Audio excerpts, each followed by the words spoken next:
तो डियर जी, तो लास्ट जो हमारा टॉपिक था उस टॉपिक से हम लोग आगे बढ़ते हैं।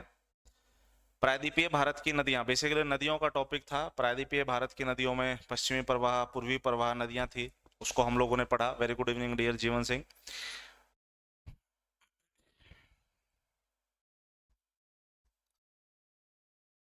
नदियों के बाद हम लोग टॉपिक में आए थे परिवहन व्यवस्था में। परिवहन व्यवस्था में मेरे पास भारत के अंदर चार तरह के परिवहन व्यवस्थाएं हैं: जल, रेल, सड़क, वायु। उसमें सबसे सस्ता माध्यम, उसके बाद फर्स्ट, सेकंड, थर्ड, फोर्थ करके national highways, sorry national waterways. इसको कौन संभालता है? वो कुछ बच्चों का डाउट था कि सर हमारी जो किताबें हैं या फिर हम जो गूगल करते हैं उसमें नेशनल वाटरवेज वन जो है, इसको सबसे लंबा नेशनल वाटरवेज बनाया है। इसको लेकर के मैंने टेलीग्राम पे आपको प्रूफ भी फॉरवर्ड कर दिया था कि जो national waterways authority of India है या inland waterways authority of India है, जिनका काम है इस राष्ट्रीय जलमार्ग को संभालना, तो उन्होंने क्या किया है, जो काकीनाडा से जो पुडुचेरी है, बकायदा नहर है। और साथ साथ आप ये कहेंगे कि काकीनाडा से पुडुचेरी में कृष्णा नदी और कृष्णा नदी के साथ साथ गोदावरी नदी, इन दो नदियों के साथ साथ पश्चिमी जो कनाल है वो, इन सबको जोड़ दिया हमने। मतलब महाराष्ट्र के रीजन्स को, आंध्रा के रीजन्स को हम लोगों ने क्या किया है, कनेक्ट कर दिया है। तो उनके कनेक्ट करने की वजह से ये जो लेंथ है वो 2890 किलोमीटर के अप्रोक्सीमेटली पहुंच गई है। इसलिए सबसे लॉन्गेस्ट वाटरवेज जो होगा अब वो हमारा ये होगा। Very good evening dear Meenakshi. तो बच्चे किसी का डाउट था ये इससे रिलेटेड, कुछ बच्चों ने डाउट पूछा था और मैंने टेलीग्राम पे एक मैसेज भी फॉरवर्ड किया था, अगर आप लोगों ने देखा हो तो। यहां पर एक फोटो फॉरवर्ड की थी यार, मेरे नाम से सर्च कर लो, रोहन हिमांशु झा, इसमें सर्च कर लीजिए, मैं आपको मिल जाऊंगा। और जिधर मेरी प्रोफाइल है, ध्यान रखिएगा, जिधर मेरी प्रोफाइल फोटो है, आप वहां जाके क्लिक करेंगे तो उस प्रोफाइल फोटो के पास जो है एक मैसेज का ऑप्शन दिखेगा कोने में, आप उसको क्लिक करेंगे तो आप दूसरे चैनल पे आ जाएंगे जिस पे आप अपने मैसेज वगैरह मुझे फॉरवर्ड कर सकते हैं।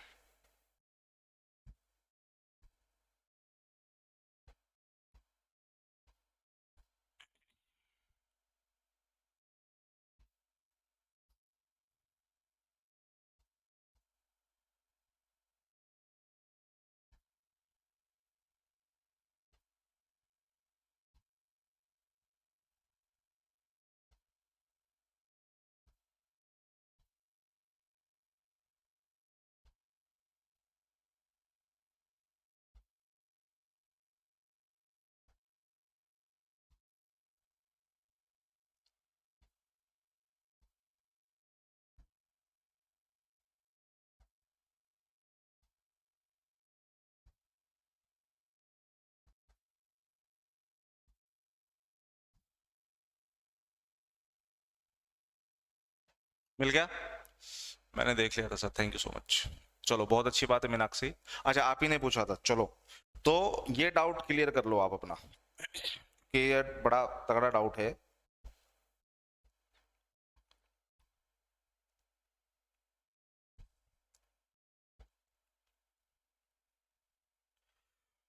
तो आप ये कहेंगे कि सर जो फोटो मैंने भेजी है, आप फोटो में देख रहे होंगे, एक तो ये कनाल है जो ईस्ट कोस्ट कनाल है, जो काकीनाडा से पुडुचेरी को जोड़ता है। महाराष्ट्र से बकायदा आप नासिक से स्टार्ट करेंगे, नासिक से आप लोग आएंगे कहां पे, भद्राचालम तक, भद्राचालम। और यहां से आप आएंगे नेशनल वाटरवेज 4, जो कि है वजीराबाद से गलकल्ली, वजीराबाद से गलकल्ली। तो ये हो गया नासिक से गोदावरी नदी, और ये हो गया आपका कृष्णा नदी, और ये हो गया आपका पूर्वी तटीय कैनाल। इन तीनों को जोड़ दो तो इसके जुड़ने से आपके सामने जो नंबर आएगा वो है 2890 किलोमीटर, जो कि ये है।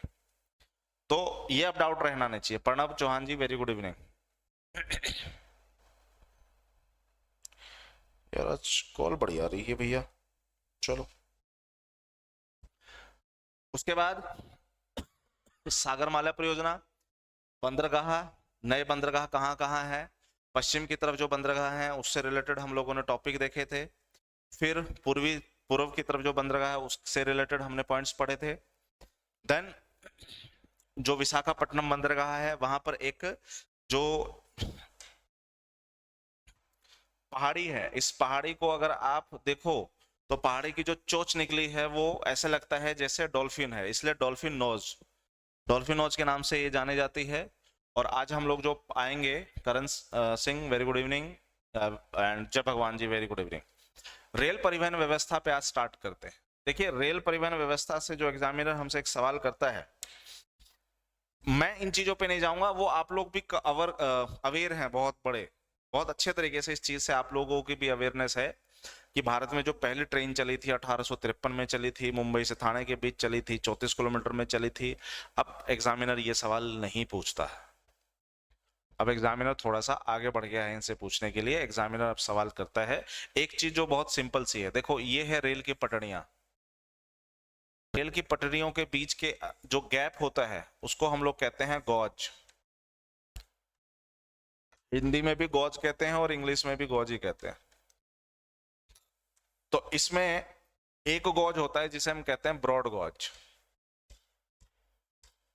एक गॉज होता है जिसे हम कहते हैं मिडल गॉज, एक गॉज होता है जिसे कहते हैं नैरो गॉज। तीन टाइप के गॉज होते हैं। इसका मतलब है कि पटरियों की चौड़ाई के बीच के गैप को हम गॉज। प्रणाम, ढेरों आशीर्वाद Sarojbala ji, very good evening. R D साहब, राम राम जी, मोहित खिच्चर जी। तो ब्रॉड गॉज जो है इसकी जो चौड़ाई होती है वो 1.676 मीटर होती है। जब मिडल गॉज पे आएंगे तो इसकी जो चौड़ाई होती है वो 1.000 मीटर होती है। और जो नैरो गॉज होता है इसकी जो चौड़ाई होती है वो 0.767 मीटर होती है। सबसे पहला सवाल तो आपसे गॉज से पूछ लिया जाएगा कि बेसिकली किस गॉज की चौड़ाई कितनी है। आ गया। गवर्नमेंट ने एक बार कहा था कि हमें ना इतने गॉज पे नहीं चलेंगे, हम एक काम करते हैं सारे के सारे गॉज को एक मिला देते हैं, इसलिए यूनिगॉज या यूनिगेज हमारी एक व्यवस्था आएगी जो भविष्य में यूनिगेज कर देगी। मतलब पटरियों की चौड़ाई जो है आप कहीं भी जाएंगे सब सेम ही दिखेगा, वो अलग अलग नहीं दिखेगा, इसलिए यूनिगेज सिस्टम। लेकिन अभी तक वो पूरी तरीके से हो नहीं पाया है। बोल बच्चन गिरी गवर्नमेंट ने बहुत पहले की थी, अभी तक ये हुआ नहीं है। कोमल गिलोथिया जी, वेरी गुड इवनिंग। तो यूनिगेज सिस्टम। जब आप रेल व्यवस्था पे जाते हैं तो रेल इंडिया में कैसे काम करती है, जिस तरह से Haryana roadways Hisar, Haryana roadways Sirsa, Haryana roadways Panipat. Ashok Dikshit ji, very good afternoon. Komal ji, very good afternoon. तो सॉरी, तो उसी तरह से रेलवे के बेटा जोन बने हुए हैं और रेलवे जोन से काम करती है। जोन तो कितने रेलवे के जोन है? टोटल रेलवे के जोन है 18, जिसमें जो 17वां जोन था वो था कोलकाता मेट्रो।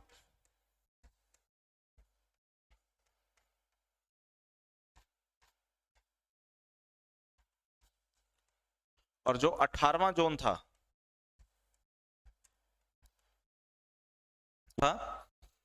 विशाखापट्टनम। 18वां जोन विशाखापट्टनम।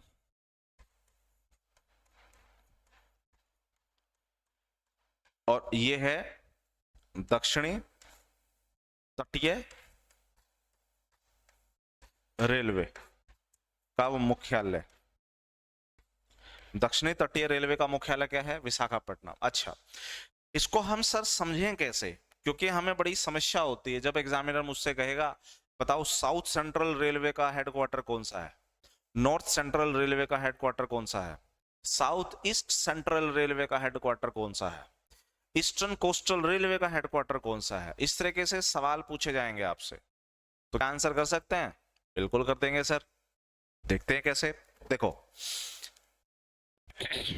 आराम से बैठ करके इस टॉपिक को देखना, जो मैं बता रहा हूं अगर उस तरीके से भी कर लिया तो भविष्य में आपको सारे के सारे जोन याद रह जाएंगे। और आपका अपना कोई तरीका है इस जोन को याद रखने का तो आप वो भी कर सकते हैं। हमारा मेन मुख्य मुद्दा है कि एग्जामिनर ने हमसे पूछा कि ये जोन का मुख्यालय कहाँ है, हमें आंसर देना है। इसके लिए रीजनिंग का ये निकालो, ये रीजनिंग होगी हमारी। ये हो गया आपका ईस्ट, ये हो गया वेस्ट, ये हो गया नॉर्थ और ये हो गया साउथ। तो बना दो 4 रेलवे। डियर लोकेशंस वो सर बताएंगे बेटा, वो मैनेजमेंट बताएगा, इस पे मुझे कुछ पता नहीं कि कब लॉन्च होगा कब नहीं। जो ईस्टर्न रेलवे है, ईस्टर्न रेलवे का हेडक्वार्टर कहाँ है? आपके कितने महानगर हैं? 4 महानगर है सर। बेटा एक काम करो, चारों महानगरों को चारों कोनों में पहुंचा दो। पूर्व में महानगर है कोलकाता, उत्तर में महानगर है नई दिल्ली, पश्चिम में महानगर है मुंबई और दक्षिण में महानगर है चेन्नई। बस काम हो गया। ये देखो काम हो गया। 4 महानगरों को चारों दिशा में ठहरा दो, 4 रेलवे जोन का आपको हेडक्वार्टर पता चल गया। Eastern railway, western railway, northern railway, southern railway. आप खुद सोच के देखो, एग्जामिनर आपसे ये सवाल करेगा, बहुत कम चांस है। तो यानी 18 जोन में से कोलकाता मेट्रो आपको याद रह ही जाएगा। 17 जोन आपको याद रखने हैं, 17 में से 4 जोन बेटा निकल गए, बचे 13। अब आपको याद रखने हैं सिर्फ 13। अब मुझे एक बात बताओ, ये दोनों के दोनों जोन यानी नॉर्थ साउथ ईस्ट वेस्ट वाले कहीं जाकर के मिल रहे हैं ना? हाँ, जहां ये मिल रहे हैं वो क्या है? वो सेंटर है ना सबका, इसलिए इसे कर दो सेंट्रल रेलवे। ये हो गया सेंट्रल रेलवे। विजेंद्र सिंह भट्टी जी नमस्कार, हिसार से। तो सेंट्रल रेलवे का हेडक्वार्टर क्या है? आपने कहना है मुंबई सेंट्रल।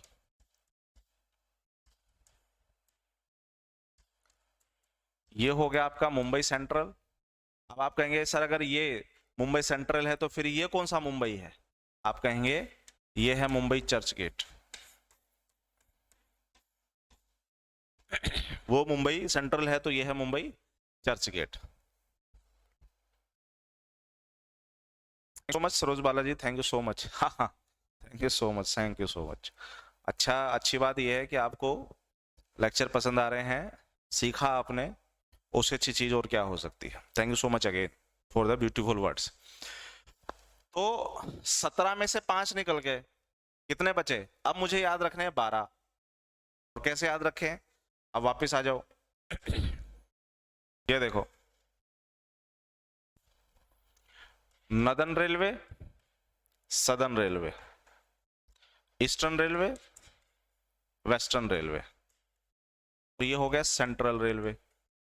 ये 5 तो मेरे को क्लियर हो गए। अब डियर जी ये देखो, ये ईस्टर्न है, ये सेंट्रल है, इन दोनों के बीच में क्या होगा? Eastern central railway.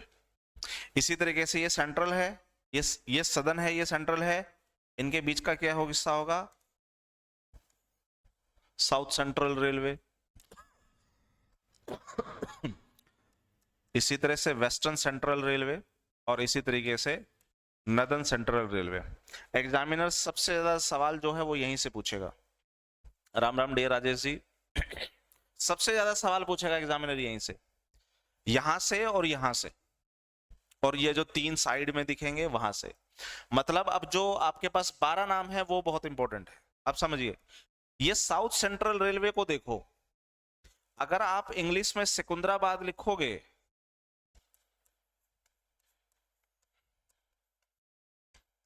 तो आपको नहीं लगता कि ये सिकंदराबाद की शॉर्ट फॉर्म जैसी भी दिख रही है?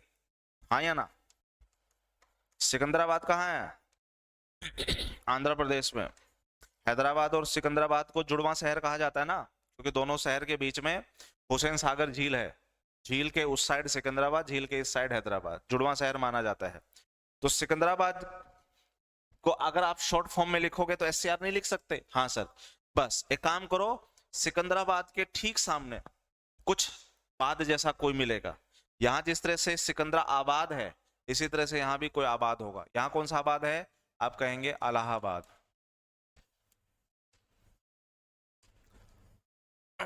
जिसे आज हम लोग क्या कहते हैं? प्रयागराज। बस हो गए दो नाम याद। ईस्टर्न सेंट्रल रेलवे है, इसका हेडक्वार्टर है हाजीपुर।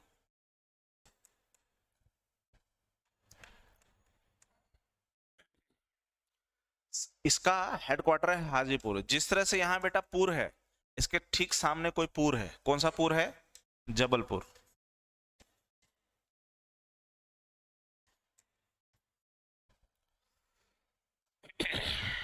ये कह लीजिए हाजी पीर आपसे जब मिले, ठीक है, हाजी पीर जब आपसे मिले। Dev ji very good evening. तो हो गया, आपके 4 याद रह गए। 4 + 1 5 और +4 हो गए 9। तो 9 आपके जोन का हेडक्वार्टर आपको समझ में आ गया। सिकंदराबाद के ठीक सामने इलाहाबाद, हाजीपुर के ठीक सामने जबलपुर। काम खत्म। अब क्या करना है सर? ये नदन रेलवे, ये ईस्टर्न रेलवे। नदन रेलवे और ईस्टर्न रेलवे का ये हो गया नदन ईस्टर्न रेलवे। इसी तरीके से ये हो गया नदन वेस्टर्न रेलवे। इसी तरीके से ये हो गया सदर्न वेस्टर्न रेलवे। और ये हो गया आपका सदर्न ईस्टर्न रेलवे। यहां पर आपने करना है गोरखपुर। ये गोरखपुर कहां है? उत्तर प्रदेश में, जहां से योगी बाबा आते हैं। और इस गोरख बाबा की करा दो जय। गोरख बाबा की जय। जयपुर। अब देखो, ईस्टर्न रेलवे का हेडक्वार्टर क्या है? कोलकाता। ईस्टर्न रेलवे का हेडक्वार्टर क्या है? कोलकाता। इस कोलकाता के ठीक सामने जो साउथ ईस्टर्न रेलवे है, इसका भी हेडक्वार्टर करो कोलकाता। इसका मतलब है कि कोलकाता में डियर जी दो मुख्यालय हैं, एक ईस्टर्न रेलवे का, एक साउथ ईस्टर्न रेलवे का। इसी तरीके से मुंबई में भी 2 हेडक्वार्टर हैं, एक सेंट्रल रेलवे का, एक वेस्टर्न रेलवे का। वेस्टर्न रेलवे का मुंबई चर्च गेट और सेंट्रल रेलवे का मुंबई सेंट्रल। चलो, कोलकाता किस नदी के किनारे है? कोलकाता नदी के किनारे है हुगली, है ना। कोलकाता किस नदी के किनारे है? हुगली। तो उसके ठीक सामने, कोलकाता के साथ खड़े हो तो सामने कौन सी नदी दिख रही है? हुगली। तो बस हुगली के नाम से इसे कहना हुबली। ये हुगली नहीं है, थोड़ा ढंग से, श्रुति शर्मा जी जय महादेव। ये हुगली नहीं है, ये हुबली है, HUBLI। और अब इसी को आप लोग कह सकते हैं हुब्बाली भी। ये कर्नाटका में एक शहर है। ये मैंने सिर्फ आपको ये बताया कि कलकत्ता शहर के सामने जो नदी आपको दिख रही है वो हुगली है। तो कलकत्ता के सामने जो दिख रही है हुगली, हुगली साउंड कर रहा है हुबली जैसा, इसलिए हुबली। बस ये ट्रिक है, या ये कह लो अपने को याद रखना है, अपना काम चल जाए। तो कितने नाम याद हो गए? 13 हो गए। 13 हो गए। चलो, नॉर्थ ईस्टर्न रेलवे को थोड़ा सा आगे खींच दो, इसे कह दो नॉर्थ ईस्टर्न कोस्टल। कोस्टल का मतलब है तटीय। इसको थोड़ा सा नेक्स्ट स्लाइड में कर लेते हैं। अब बैठे बैठे सोच के देखो,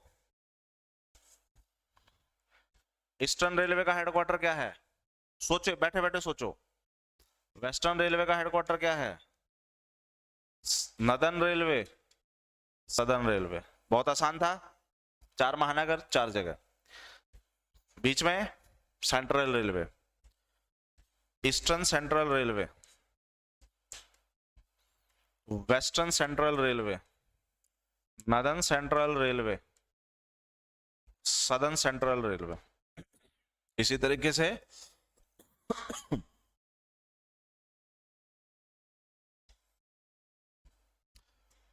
north eastern railway, north western railway, south eastern railway, south western railway. तो टोटल आपके नाम हो गए 4, 4 8, 4 12 और एक 13। 13 यहां पर जोन आपके सामने। नॉर्थ ईस्टर्न रेलवे को बेटा थोड़ा सा आगे खींच दो, इसे कहो नॉर्थ ईस्टर्न कोस्टल। कोस्टल का मतलब तटीय, तो सॉरी माफी चाहूंगा, it's not coastal, north eastern frontier. यहां पर करना है आपको north eastern frontier railway. Eastern railway को थोड़ा सा आगे खींच दो, इसे लिखो ईस्टर्न कोस्टल रेलवे। ये जो सेंट्रल रेलवे है और ये जो सदर्न ईस्टर्न रेलवे है, इनके बीच में करो southern eastern central railway. Clear? और सदर्न रेलवे को थोड़ा सा आगे खींच दो, सदर्न कोस्टल रेलवे। और देखोगे आपको इधर से स्टार्ट नहीं करना, आपको इधर से स्टार्ट करना है, इधर से इधर से इधर से इधर से। यानी ये जो 4 आपको एक्स्ट्रा करने पड़ रहे हैं वो ईस्ट से करने हैं, वेस्ट से नहीं करने। तो नॉर्थ ईस्टर्न फ्रंटियर रेलवे का हेडक्वार्टर क्या है?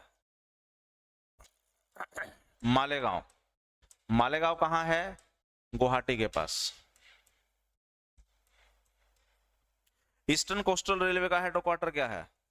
Bhubaneswar. South eastern central railway का हेडक्वार्टर क्या है? बिलासपुर। और साउथ कोस्टल रेलवे का हेडक्वार्टर क्या है? विशाखापट्टनम। कितने हो गए डियर जी? यहां पर आपके 17 जोन दिख रहे हैं और 18वां जोन कौन सा है? कोलकाता मेट्रो। कहां है? ये रहा। तो टोटल हो गया 18।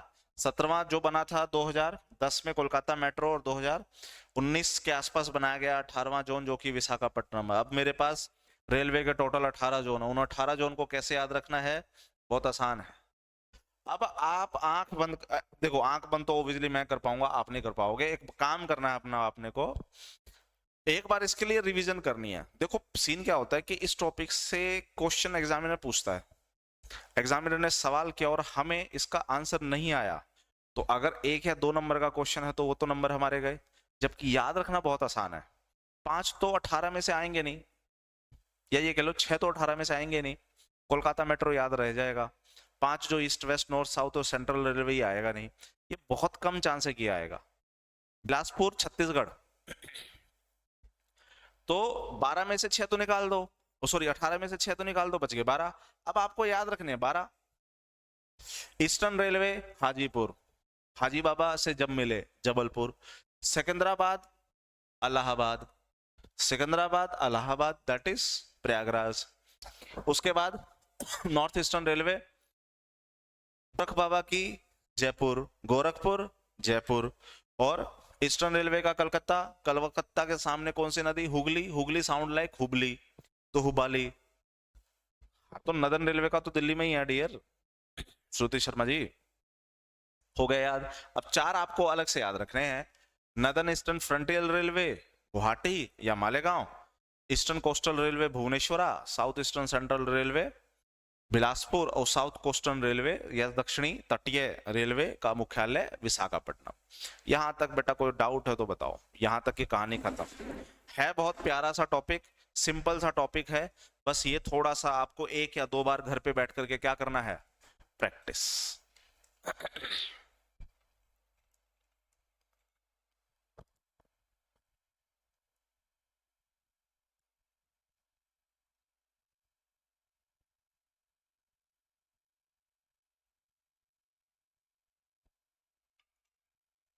बिल्कुल वही गोरखपुर है डियर श्रुति,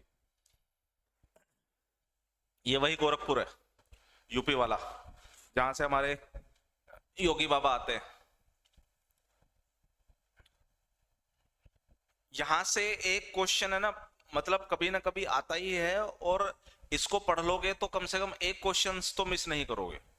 रेलवे वाले टॉपिक से सबसे इंपॉर्टेंट टॉपिक यही समझ लो, रेलवे वाले पूरे टॉपिक में सबसे इंपॉर्टेंट ही टॉपिक यही है।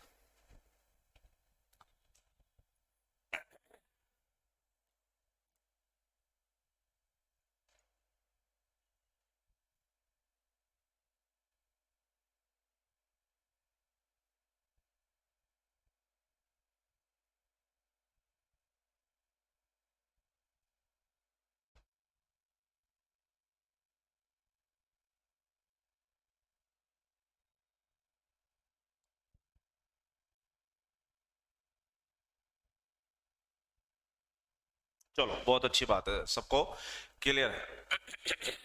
आगे बढ़िए। अब रेलवे से सर और कैसे क्वेश्चन आने की संभावना, देखो एक तो बजट पढ़ लेना, करंट अफेयर्स पढ़ते ही हो तो करंट अफेयर्स में जो बजट में रेलवे से रिलेटेड जो आया है उसमें जो आ जाएगा आ जाएगा। इसके बाद थोड़ा सा और आगे बढ़ो। सर जी पहले 5 जोन के प्लेस नेम और बता दो। अरे विजेंद्र सिंह भट्टी जी बता तो दिया है क्रांतिकारी, ये देख, ये देखिए प्रभु, ये देखिए, सबसे पहले वही तो करके बैठे हैं। 4 महानगर, चारों महानगरों को आप पूर्व पश्चिम उत्तर दक्षिण में सजा दीजिए, बस हो गया, जोन याद हो गया। वेस्टर्न सेंट्रल रेलवे का दोबारा बताना, western central railway, this is Jabalpur, Jabalpur Madhya Pradesh. Hubli, Hubli Karnataka. Jaipur आपको पता ही है। गोरखपुर उत्तर प्रदेश। हाजीपुर बिहार।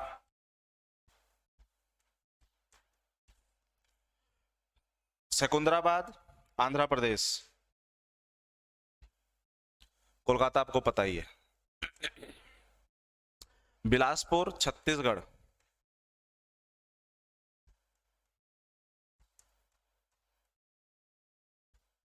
भुवनेश्वरा उड़ीसा।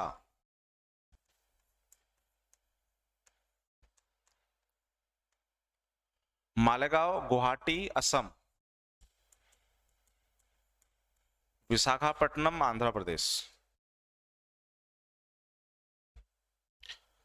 तो ये हो गए डियर जी आपके सारे के सारे सेंट्रल रेलवे का। ठीक है, सेंट्रल रेलवे यानी मुंबई सेंट्रल, ठीक है। चलो भैया, अब बेटा ट्रेन एक बात बताओ, भारत में जो ट्रेनें चलती हैं ये कितने टाइप की ट्रेनें चलती हैं? सर एक ट्रेन तो वो होती है जो यात्री बेस्ड होती है, जिसमें यात्रीगण आते जाते हैं, यात्रीगण कृपया ध्यान दें, है ना। और एक होता है वो ट्रेन जिसमें मालगाड़ी या माल सामान का आना जाना होता है, तो मालगाड़ी या फ्रेट कैरियर बोलते हैं इंग्लिश में से, फ्रेट कैरियर। यात्री जो है ट्रेन वो भी दो तरह की होती है, एक वो होती हैं जो एक्सप्रेस होती हैं, सुपर फास्ट होती हैं, एक्सप्रेस हो गई, सुपर फास्ट हो गई। और एक ट्रेन वो होती हैं जो बेटा टूरिस्ट बेस्ड होती है। वैसे तो यात्री कह लो, सामान्य जन कह लो, और टूरिस्ट को मैं टूरिस्ट ही लिखता हूं इंग्लिश में। वैसे तो टूरिस्ट का मतलब यात्री ही होता है, यात्रा ही होती है। तो बेसिकली जो टूरिस्ट बेस्ड होते हैं, और टूरिस्ट बेस्ड का मतलब होता है जो विदेशी आते हैं भारत। आप आधे घंटे जाओ, कोई दिक्कत नहीं। 5:15 हुए ना अभी, आप कितनी देर में आ जाओगे? 20 मिनट में? अपने को हुआ है आधा घंटा हो गया, हाँ कोई नहीं, आराम से जाओ, आधे घंटे हूँ मैं अभी। तो ये हो गया आपके tourist based train. Sir Dharwad south central railway का सुना हुआ है, सर ये कर्नाटका में है क्या? धारवाड़ कर्नाटका में ही है बेटा सुरीति जी। धारवाड़ जो है, जो चट्टाने होती है ना भारत की, भारत में जो अलग अलग जगह पे चट्टाने मिलती हैं, उसमें धारवाड़ करम की चट्टाने काफी फेमस है। एक है आर्कियन करम की चट्टान, एक है धारवाड़ करम की चट्टान, एक है कुड़पा किस करम की चट्टान। तो कुड़पा आंध्र में और धारवाड़ कर्नाटका में। जी कंटेनर वाली रेल, अपने सामान के लिए यात्रीगण स्वयं जिम्मेदार, पैसेंजर भी होता है। पैसेंजर कह लो, मतलब यात्री लाइक पैसेंजर, इसको हम पैसेंजर ही कह लेते हैं, पैसेंजर बेस, लेकिन कोई नहीं, काट भावनाएं समझ में आ गई, काम खत्म। तो ये टूरिज्म बेस पे हो गए। अब एक्सप्रेस ट्रेन तो बेटा भारत में कई हैं। अब जैसे कि सर आजकल बड़ी फेमस ट्रेन चल रही है, कौन सी? वंदे भारत। अब वंदे भारत जो है ट्रेन भारत की सुपरफास्ट ट्रेन है, बिल्कुल है, इसलिए इस पे मगजमारी एग्जामिनर करेगा नहीं। दूसरा, सर एक ट्रेन हुआ करती थी जो कभी बहुत ही बेहतरीन हुआ करती थी, शताब्दी सुपरफास्ट। शताब्दी ट्रेन में ना मतलब मैं तो आज तक शताब्दी में यात्रा नहीं कर पाया, या तो मैंने वंदे भारत में भी नहीं है, लेकिन शताब्दी मतलब 100 साल, किसी के तो 100 साल पूरे हो रहे हैं, तभी तो ये शताब्दी ट्रेन 1988 में चलाई गई थी। तो आपने आंसर करना है जवाहरलाल नेहरू जी का हैप्पी वाला बर्थडे उनके 100 साल पूरे होने पर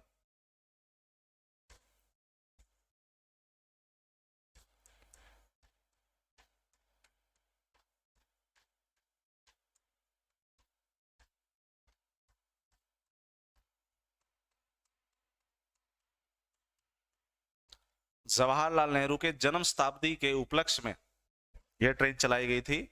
शताब्दी, इसलिए हमसे एक सवाल पूछ लिया जाता है कि शताब्दी ट्रेन किसके हैप्पी वाले बर्थडे पे चलाई गई थी। ओके, उसके बाद एक ट्रेन होती है बेटा जिसे हम कहते हैं राजधानी ट्रेन।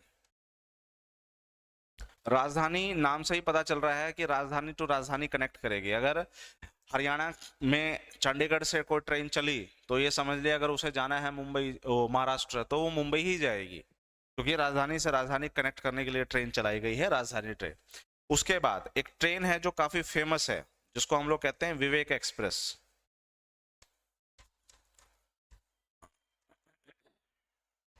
विवेक एक्सप्रेस, इसकी क्या खासियत है? ये भारत में सबसे लंबी चलने वाली ट्रेन।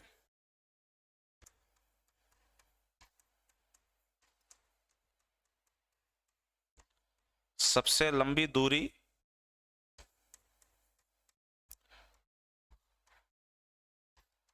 तय करने वाली ट्रेन। इसको डिब्रूगढ़ से, असम के डिब्रूगढ़ से ये ट्रेन चलती है और पहुंचती कहां है? तमिलनाडु के कन्याकुमारी तक। इसको यहां तक पहुंचने में लगभग 92 घंटे लगते हैं, यानी 4 दिन। और ये दूरी तय होती है लगभग 4300 किलोमीटर में। 92 घंटे, लगभग 4300 किलोमीटर। डिब्रूगढ़ से कन्याकुमारी सबसे लंबी दूरी तय करने वाली ट्रेन है विवेक एक्सप्रेस। एक श्री शक्ति एक्सप्रेस भी है कटरा से। डियर जी, बहुत अब तो समझ लो कि ट्रेन बहुत है। मैंने क्या कहा, मगजमारी अपने को नहीं करनी, इतना नहीं करना अपने को, ठीक है? ये जाचित हो जाएगा, ज्यादा हो जाएगा, तो इतना ज्यादा दिमाग खर्च नहीं करना। अब ट्रेन बहुत है, कितना करोगे? एक ट्रेन का कवि गुरु एक्सप्रेस बताओ, एक है श्रमजीवी एक्सप्रेस, एक है गतिमान।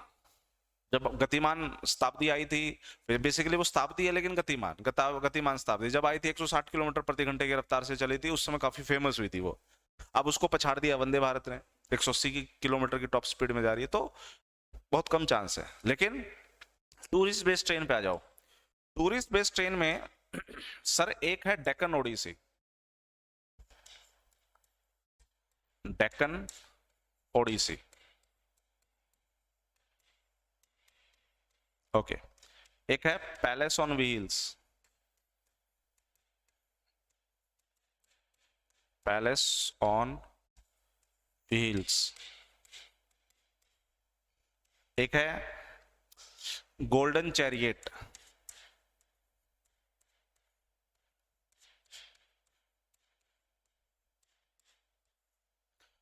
एक है महाराजा एक्सप्रेस। और एक है फेरी क्वीन।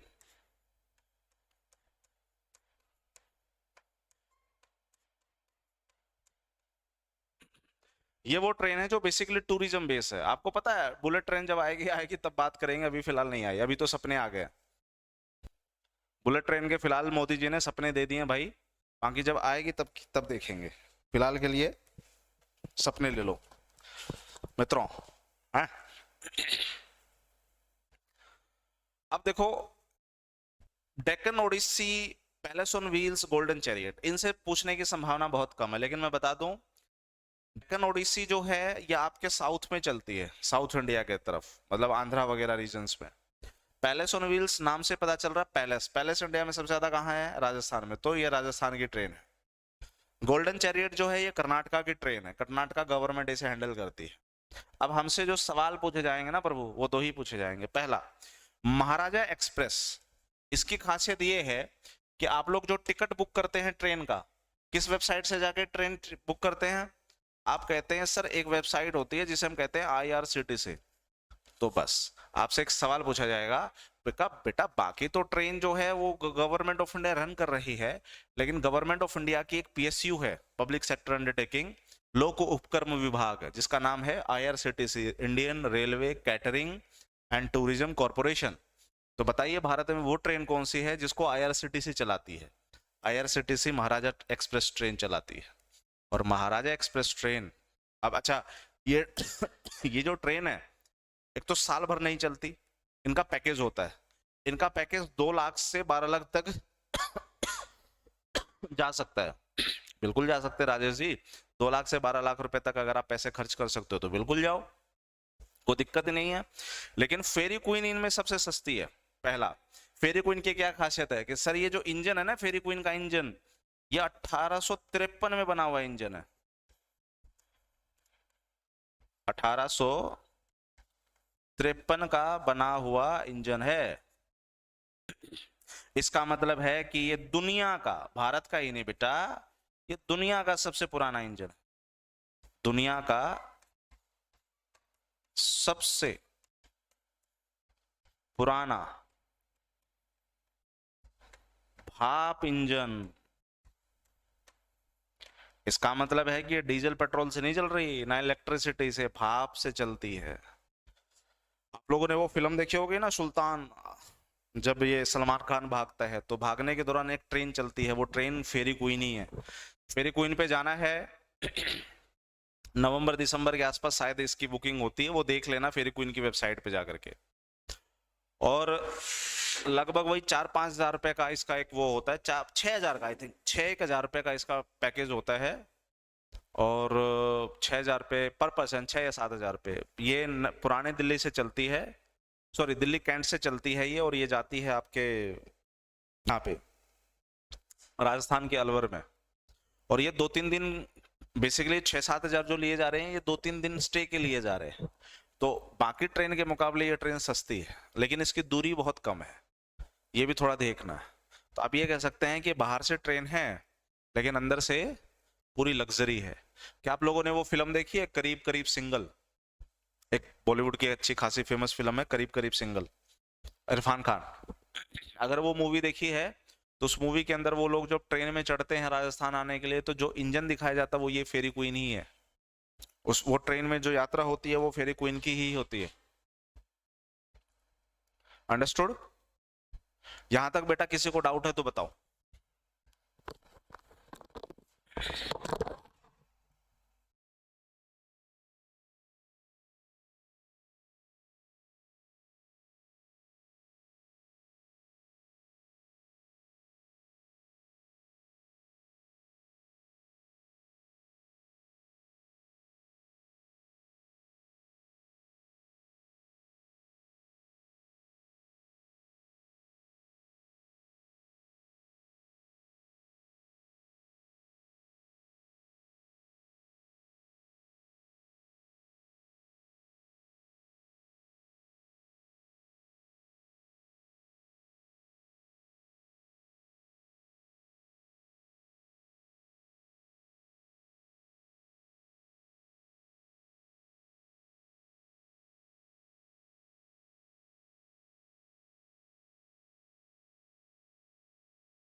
अच्छी बात है सरोज वाला जी, स्कूल याद आ जाए तो इससे अच्छी चीज और क्या ही हो सकती है।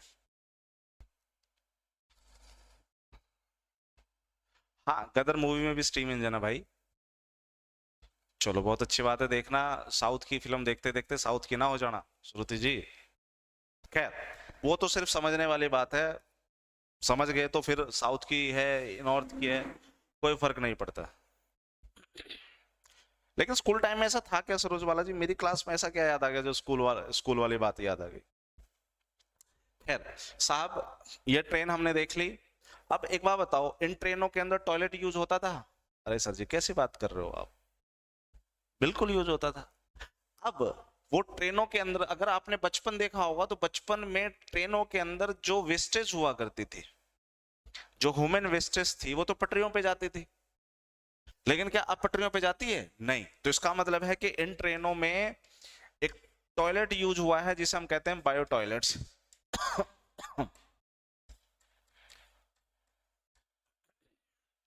तो सर एग्जामिनर सवाल ये पूछेगा बायो टॉयलेट्स? अरे नहीं यार, एग्जामिनर पूछेगा बायो टॉयलेट्स का डिजाइन किसने तैयार किया है।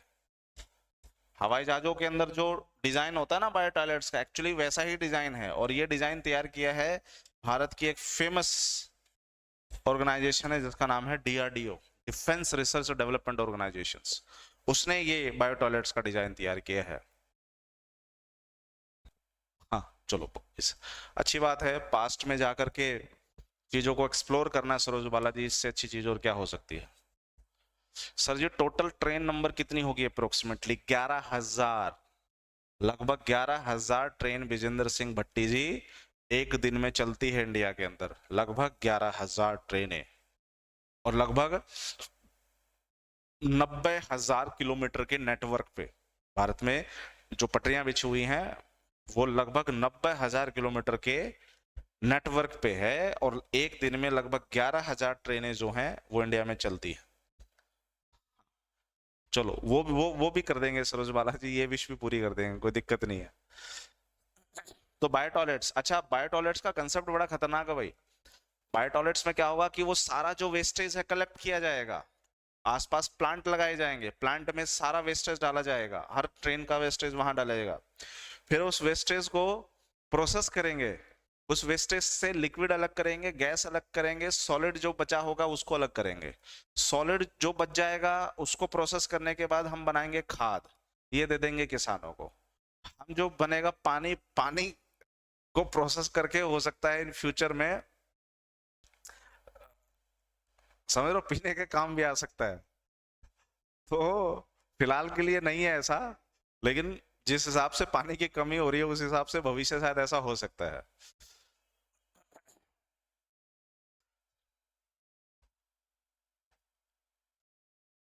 तो सरोज बालाजी फिर तो आपकी हिम्मत को सलाम करना पड़ेगा, फिर तो ये बड़ा मुश्किल होता है, एक बार गैप आने के बाद बहुत मुश्किल होता है चीजों को रिदम में लेके आना। इसके लिए पूरी शुभकामनाएं आपको। मुझे किस पोस्ट की ज्यादा प्रिपरेशन करनी चाहिए जबकि सेट में 72 मार्क्स आए हैं? गीता सिंधु जी तुम्हें मोक्ष की प्राप्ति कर लेनी चाहिए।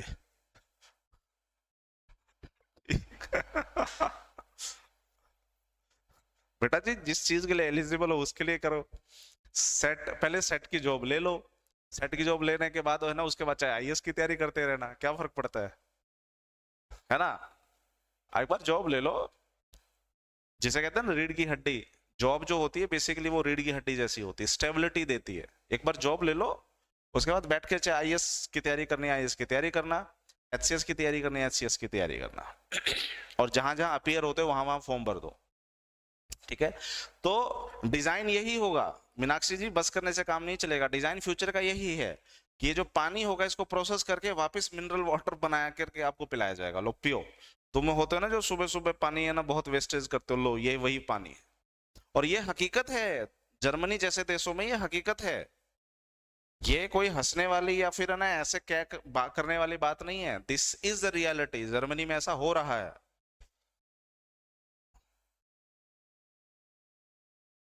अरे बहुत बढ़िया, बहुत ही बढ़िया सरोज बाला जी। वो मूवी आया ना एक, नील बटे सन्नाटा, एक मूवी थी ना, बेटी पढ़ती नहीं थी तो माँ भी उसके साथ होली, सेम क्लास में पढ़ती थी, मुझे तो वो नील बटे सन्नाटा की याद आ रही है। मुझे ऐसा लग रहा है कि आप लोगों की कहानी शायद वैसी ही है। अरे आप लोगों की कहानी है तो बड़ी इंटरेस्टिंग, किसी दिन मौका मिलेगा तो सुनेंगे जरूर, लेकिन हाँ भूरी भूरी प्रशंसा करनी होगी आप दोनों की, मेरी तरफ से मैम पूरी शुभकामनाएं आपको। चलो बढ़े आगे। तो आप देखिए कितनी चीजें होने वाली है, लेकिन फिलहाल के लिए पानी को हम इरिगेशन वगैरह पर्पज के लिए यूज करेंगे, सिंचाई वगैरह के लिए खेतों में डाल दो, खाद बना सॉलिड से, और जो गैस बना आप उससे अपने जो भी कुकिंग गैस वगैरह है, खाना वगैरह बनाना वगैरह है वो भी बना सकते हो। तो बायो टॉयलेट्स जो है ये इस तरह से इस्तेमाल होंगे। कहानी क्लियर? आगे बढ़ते सर, क्योंकि ट्रेन की बात कर रहे हैं ना, भारत में कुछ ट्रेनें हैं जो बड़ी फेमस हैं, जैसे एक ट्रेन है, आप लोगों ने वो फिल्म देखी चेन्नई एक्सप्रेस? चेन्नई एक्सप्रेस में आप देखोगे जब ट्रेन चलती है आसपास बहुत ही ज्यादा खूबसूरती दिखेगी आपको जब आप चेन्नई एक्सप्रेस मूवी देखोगे ना। तो आप बता सकते हो कि वो ट्रेन किस रूट पे चल रही है? आपने कहना सर वो कोंकण ट्रेन है वो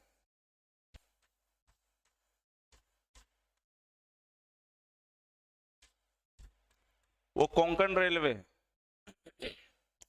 तो डियर जी कोंकण रेलवे की खूबसूरती बहुत ज्यादा है। आप देखिए कोंकण रेलवे मुंबई के रोहा से स्टार्ट होता है, रोहा से वो जाता है मैंगलोर तक। लगभग 960 किलोमीटर के नेटवर्क में ये पड़ी बिछड़ी हुई है। लगभग 960 किलोमीटर लंबा ये नेटवर्क है। और इस 960 किलोमीटर के नेटवर्क में 100 से ज्यादा गुफाएं और 100 से ज्यादा ब्रिज आते हैं, पुल। 100 से ज्यादा पुल और 100 से ज्यादा गुफाएं। देखिए लगभग 400 के आसपास तो यही हो गया, इतनी खूबसूरती है इसकी।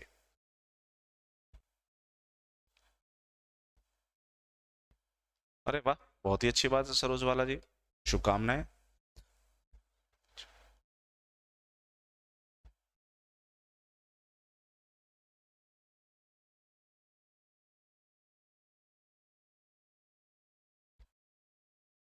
तो ब्रिंग अच्छी है, बच्चे अच्छा कर रहे हैं, इसका मतलब ब्रिंगिंग अच्छी है, परवरिश अच्छी है। मेरी तरफ से शुभकामनाएं बेटा और बेटी दोनों को। हाँ क्यों नहीं मीनाक्षी जी, लगवाइए क्लास, डांट लगाते हैं दोनों को, कोई दिक्कत नहीं है। चलो, तो कोंकण रेलवे में बेटा खूबसूरती बहुत है, लेकिन एग्जामिनर ने एक सवाल पूछा, कोंकण रेलवे उसके बाद कालका शिमला टॉय ट्रेन,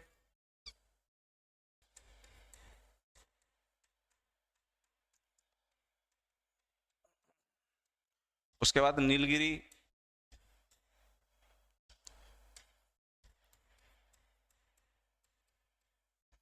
ट्रेन, उसके बाद दार्जिलिंग ट्रेन,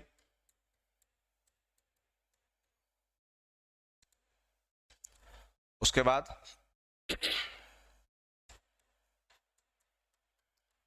छत्रपति शिवाजी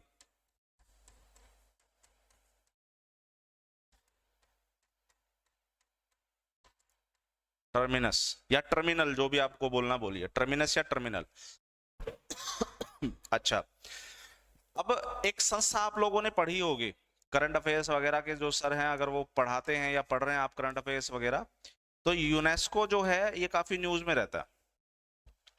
ये क्या करता है कि जो हेरिटेज साइट्स होते हैं, जो काफी इंपॉर्टेंट फेमस साइट्स होते हैं, उनकी लिस्ट बनाता है। तो जो विदेशी लोग भारत में घूमने के लिए आते हैं तो वो ये देखते हैं कि इस देश में यूनेस्को की वर्ल्ड हेरिटेज साइट कौन सी है। जो वर्ल्ड हेरिटेज साइट होती है विदेशी ज्यादातर प्रेफरेंस करते हैं उस जगह पे घूमना। तो बेसिकली यूनेस्को की वर्ल्ड हेरिटेज साइट की लिस्ट जो है वो टूरिज्म को एक्सप्लोर करती है। कोई नहीं मैम, उसकी भी बारी आ जाएगी, थोड़ा बड़ा हो जाने दीजिए उसको। बोलिए कि स्कूल कीजिए पहले, कॉलेज खत्म कीजिए, कॉलेज खत्म करने के बाद मेरे पास ही आना है, क्योंकि मेरे को कहाँ जाना है, मेरे को तो यहीं पढ़ाना है। तो फ्यूचर में कभी पढ़ लेगा। और भविष्य जो है वो अब ऑनलाइन ऑफलाइन दोनों रहने वाले हैं, ऐसा तो है नहीं कि ऑफलाइन खत्म हो जाएगा ऑनलाइन खत्म हो जाएगा, रहेंगे दोनों। तो कोई नहीं, बच्चे को फिर कभी पढ़ा देंगे। तो यूनेस्को ने लिस्ट बनाई है भारत में ट्रेनों की कि कौन कौन से यूनेस्को की वर्ल्ड हेरिटेज साइट्स में आते हैं। ये ध्यान रख लेना, इन 5 में से सबसे सुंदर तो मैंने बता दिया, लेकिन ध्यान रखना Konkan railway world heritage sites में नहीं आता है। इसको काट करके बाकी चारों को कोंकण रेलवे की वर्ल्ड हेरिटेज साइट्स में लेकर के आना है, जिसमें छत्रपति शिवाजी टर्मिनस का पहले नाम हुआ करता था विक्टोरिया टर्मिनस। जब आप ये पढ़ते हैं ना कि भाई 1853 में भारत की जो ट्रेन है वो मुंबई से थाने के बीच चली थी, तो मुंबई में कोई स्टेशन तो बनाया गया होगा। उस समय उस स्टेशन का नाम दिया गया विक्टोरिया टर्मिनस, क्योंकि इंग्लैंड की रानी उस समय विक्टोरिया थी, तो उसी के ऑनर में विक्टोरिया टर्मिनस। लेकिन आगे जाकर के उसी स्टेशन का नाम बदल के कर दिया गया छत्रपति शिवाजी टर्मिनस। पहली चीज। दूसरी चीज, यहां पर सर इस टर्मिनस का क्या मतलब है? एक तो होता है जंक्शन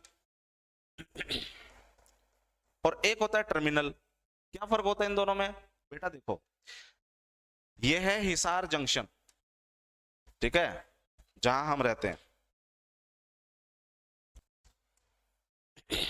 अब समझिएगा, ये ट्रेन आई भिवानी से हिसार, ठीक है, और हिसार से ये चली गई भटिंडा, ठीक है। ये ट्रेन आई लुधियाना से हिसार, और यहां से वो चली गई राजगढ़, ठीक है। एक ट्रेन आई राजगढ़ से और वो चले गई फिरोजपुर कैंट। देखो, अलग अलग रास्ते कटे कि नहीं कटे? यस। तो जंक्शन जो होते हैं, पॉइंट एक होता है लेकिन वहां से कई रूट्स निकलते हैं अलग अलग डायरेक्शंस में, इसलिए जंक्शन।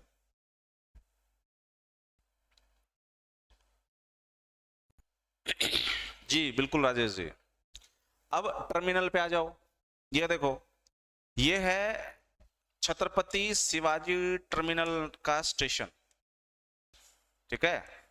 ये आई ट्रेन और यहां करके ट्रेन रुक गई। क्या ये ट्रेन आगे जाएगी क्या? नो सर, यहीं से रास्ता बंद हो गया। ये ट्रेन को अब पीछे जाना है, जहां जिस तरफ से आया हो उसी तरफ निकलो। इसी को कहते हैं टर्मिनल या टर्मिनस। समझ में आई कहानी? मुंबई में आपको टर्मिनस बहुत दिखेंगे अगर कभी मुंबई गए हो तो आपको टर्मिनल दिखे वहां पे, ट्रेन गई, रुकी, उतरो, वही ट्रेन वापस आएगी एक टाइम के बाद। टर्मिनल बहुत है मुंबई में, इसलिए छत्रपति शिवाजी टर्मिनस। क्या आपने छत्रपति शिवाजी टर्मिनल की बिल्डिंग देखी है? तो वो बिल्डिंग ऐसे दिखेगी आपको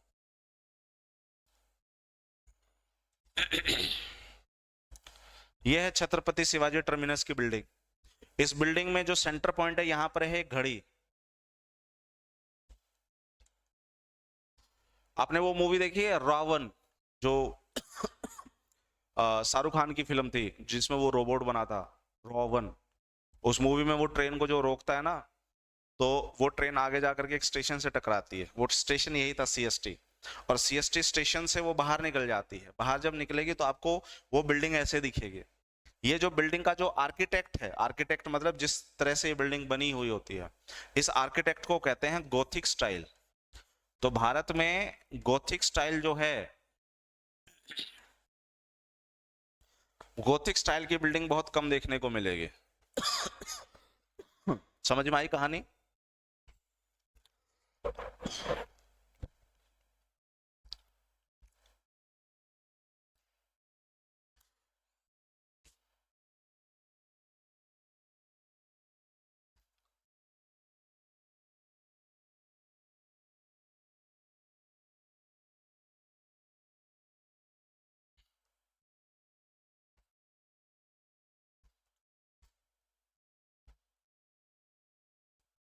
अच्छा,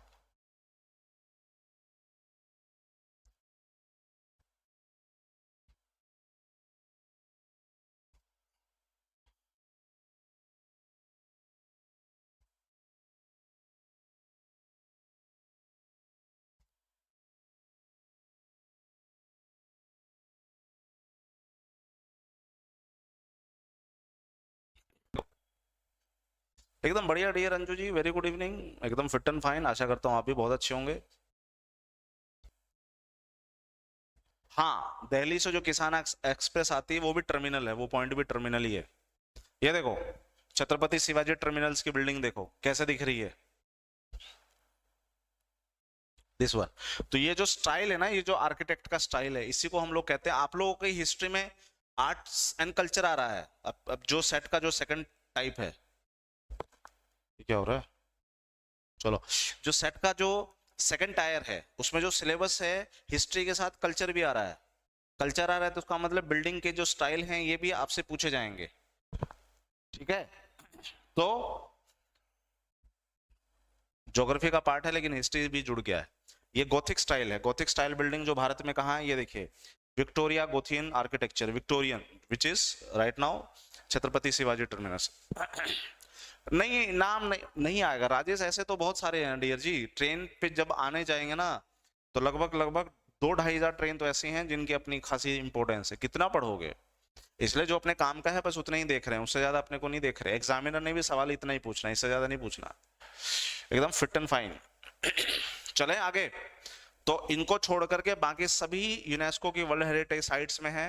difference between junction terminal and Gothic style. बढ़ो आगे। सर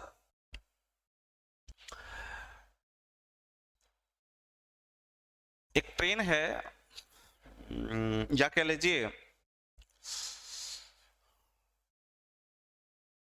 ये है एक पटरी, इस पटरी पे ये ट्रेन आ रही है, ठीक है, और इस पटरी पे एक दूसरी ट्रेन भी आ रही है। अभी तक आप लोगों को देखने को, अगर बचपन में रहे होंगे ना आप, और बचपन में न्यूज वगैरह थोड़े बहुत भी आपको अगर याद है, तो पहले बड़ी ट्रेनें टकराती थी, ट्रेनें बड़ी पलटती थी पहले जब छोटे थे। लेकिन अब ट्रेनों में टकराहट आमने सामने से आपको देखने को नहीं मिलेगी। इंसानों की खुद की कोई गलती हो तो कह नहीं सकता, लेकिन ट्रेनें एक दूसरे से टकराती हुई नहीं दिख, क्यों? क्योंकि टेक्नोलॉजी का ज्यादा यूज हो गया। अब हम एक टेक्नोलॉजी लेकर के आए हैं जो कि टोटली सैटेलाइट बेस्ड है। अब देखिए, सैटेलाइट आ गया तो कौन सी संस्था भारत में आएगी? सैटेलाइट के साथ कनेक्टिविटी के साथ ही इसरो नाम की संस्था आएगी। इसरो क्या करेगा? दोनों ही ट्रेनों के अंदर एक डिवाइस लगा देगा जिसको हम कहते हैं एंटी कोलिजन डिवाइस। कोलिजन का मतलब होता है टकराना, टकराने के विरुद्ध, एंटी कोलिजन डिवाइस, जिसको हम लोग कहेंगे ACD। तो एंटी कोलिजन डिवाइस क्या करते हैं सर? जब ट्रेन आमने सामने से टकराने वाली है तो एक निश्चित दूरी पे जब ये दोनों ट्रेन आ गई तो सैटेलाइट को बकायदा सिग्नल जाता है कि भाई साहब सेम ट्रैक पे दो ट्रेनें आ चुकी हैं। अगर ड्राइवर स्पीड भी बढ़ाएगा ना तो सैटेलाइट के जो कनेक्शंस हैं वो ट्रेन को रोक देंगे।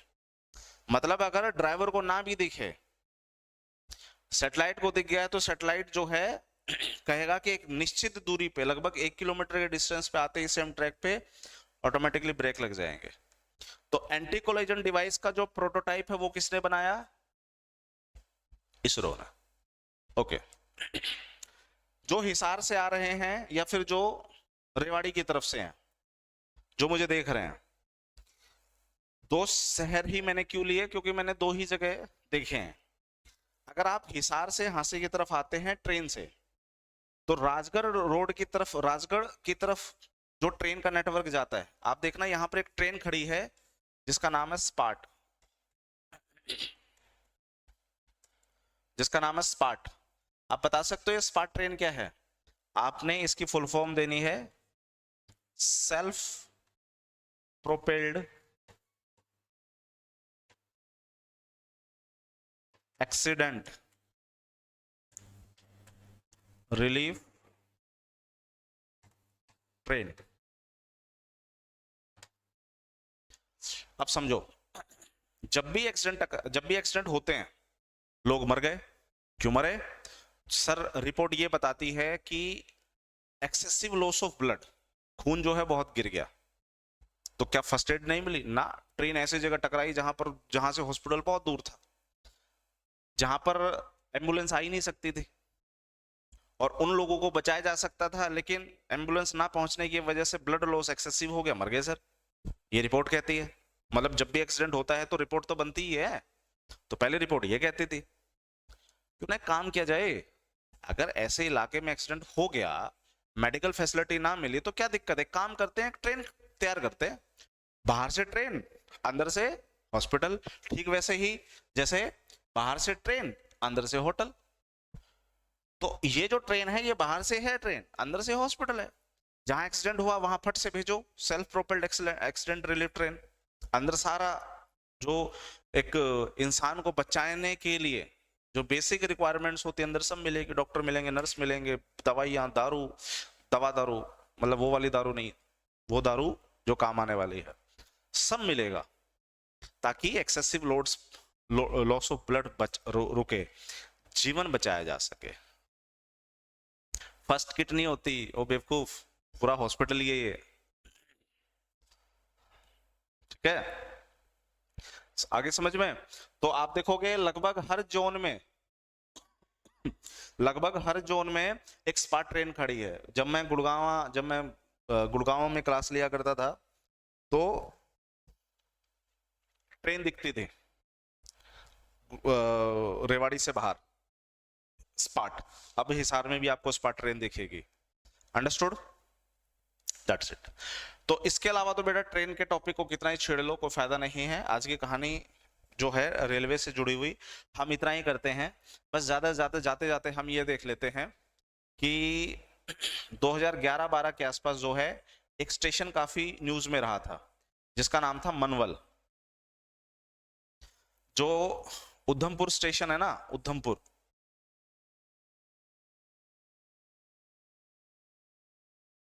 उधमपुर स्टेशन है, उधमपुर के पास एक स्टेशन है मनवल। मनवल जो है भारत का पहला हरित स्टेशन है।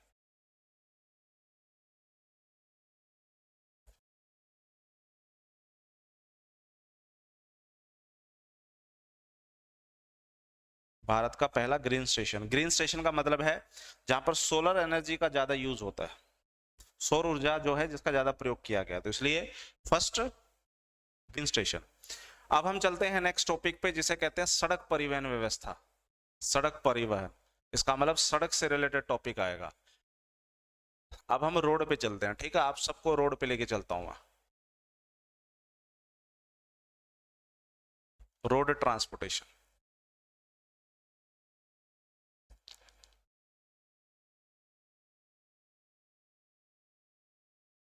रोड ट्रांसपोर्टेशन में सर ये है रोड,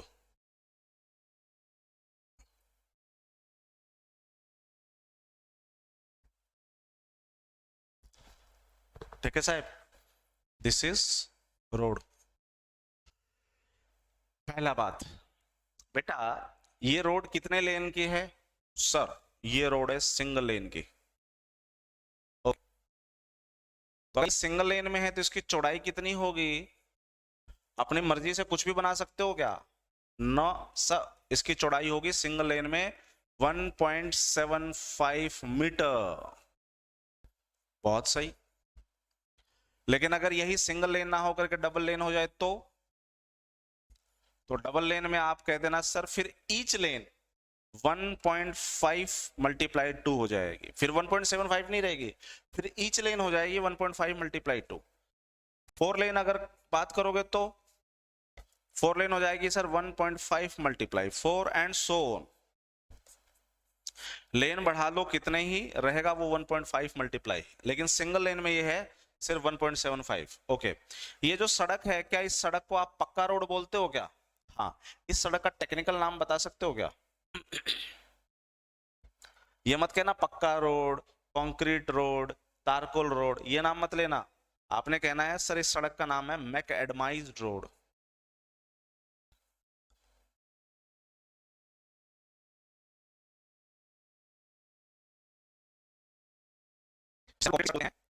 दरअसल वो मैकएडमाइज्ड रोड है। औद्योगिक क्रांति जब हुई थी 18वीं शताब्दी में, इंग्लैंड में एक सिविल इंजीनियर था जिसका नाम था मैकएडम, उसने ये सड़क खोजी थी, इसलिए उसी के नाम से आज के टाइम पे इसे कहते हैं मैकएडमाइज्ड रोड। समझ में आ गई कहानी? ये है रोड का बिगिनिंग। अगली क्लास में आएंगे तो भारत में कितने टाइप के रोड हैं, कौन चलाता है, कौन सी संस्था काम करती है, वगैरह वगैरह देखेंगे। कल भी हमारा यही टॉपिक होगा और थर्सडे से हम एनवायरनमेंट शुरू करेंगे, ठीक है। लास्ट के 3 दिन मैंने एनवायरनमेंट खिसका दिया, फर्स्ट 3 डेज आपके पॉलिटी ज्योग्राफी होंगे, लास्ट 3 डेज एनवायरनमेंट होगा, ठीक है साहब। किसी का डाउट है तो पूछिए, वरना आज की कहानी को मैं यहीं खत्म करता हूँ, करूंगा 10 विदानियां। जल्दी से अगले 1 मिनट में किसी का डाउट है तो पूछिए, वरना मेरी तरफ से tata bye.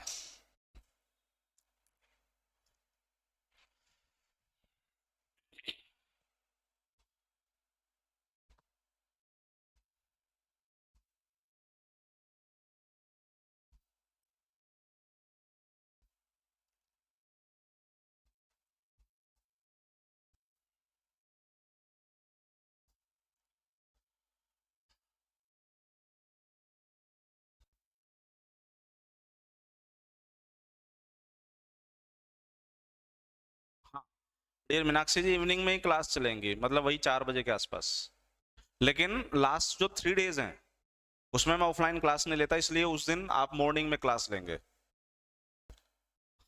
Thursday Friday Saturday में फ्री रहता हूँ, तो इसलिए मॉर्निंग में क्लासेस, और फर्स्ट 3 डेज जो है मैं ऑफलाइन में बिजी रहता हूँ, इसलिए इवनिंग में क्लास, और लास्ट 3 डेज फ्री रहता हूँ, इसलिए मॉर्निंग में क्लास।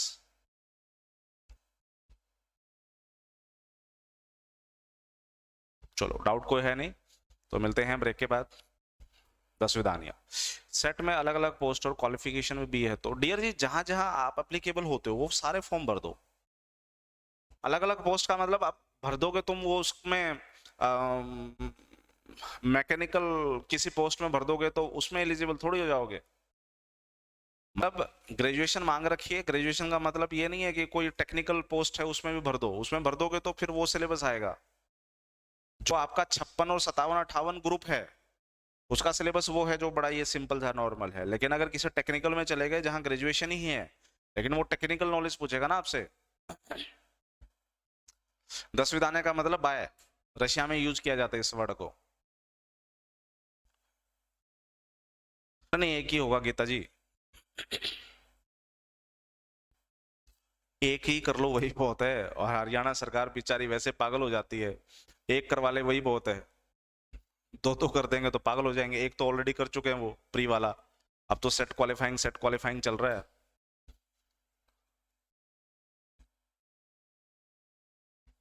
चलो मिले, बाय बाय।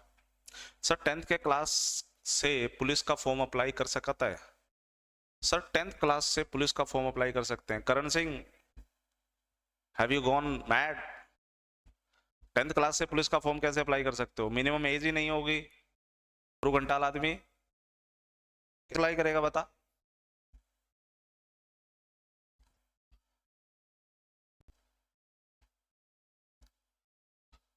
या तो आप ये कहना चाह रहे हैं कि 10th क्लास के सर्टिफिकेट से नहीं, आज के टाइम तो मिनिमम से मिनिमम ही क्वालिफिकेशन 12th हो गई है। अगर आपका ये सवाल है तो मिनिमम से मिनिमम क्वालिफिकेशन 12th है। चाहे रोटी सेक नहीं हो तब भी 12वीं मांगते हैं भाई।